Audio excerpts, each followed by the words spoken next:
Hello, and welcome back to Kim Reads as we continue with Oliver Twist. Chapter 4, Robbing Mr. Brownlow.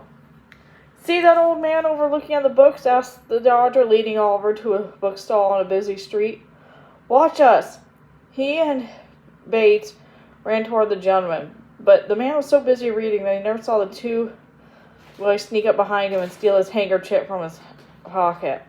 While Oliver watched in horror, they ran away. At last he understood what kind of business Fagin and the boys engaged in.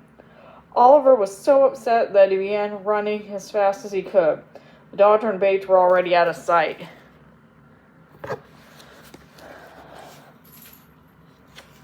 "Stop, thief!" yelled the gentleman, thinking that Oliver had stolen his handkerchief.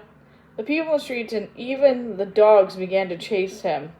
Someone in the crowd, a young man with purple lips and red sores all over his hands, grabbed Oliver and brought him down the pavement.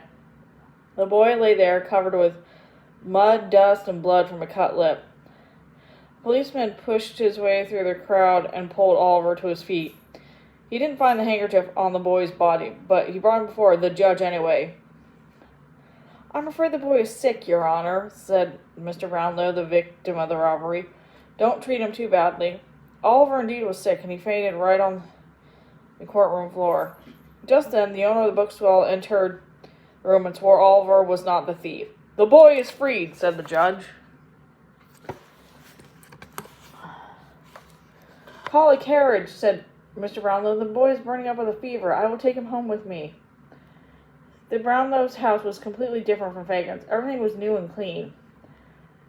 Oliver slept in a big soft bed, and Mrs. Bedwin, the housekeeper, nursed him back to health in several days. On the wall of the Brownlow's sitting room hung a picture of a beautiful young woman. "Look, Mrs. Bedwin," said Mr. Brownlow. "Oliver looks very much like the person in that picture. The eyes, the head, the mouth, every feature is the same."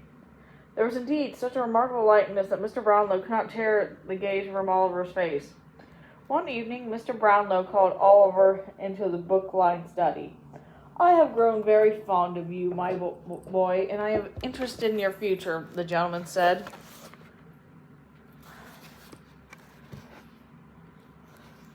"Then you won't send me away, sir?" "Of course not, child, but I want to hear all about you, where you were born, where you've been living."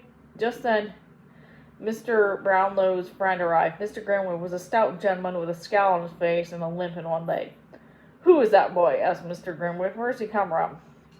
"Tomorrow I shall have a long talk with him and find out," Mr. Brownlow promised. "By now I have an errand for him. I want him to return some books for me to the bookstall. The owner sent too many. I have to pay for the ones I'm keeping." Mr. Brownlow gave Oliver a £5 note and asked him to bring back the change. "He won't return," warned Mr. Grimwood. "Mark my words, he'll run off from the books, sell them, and keep the money."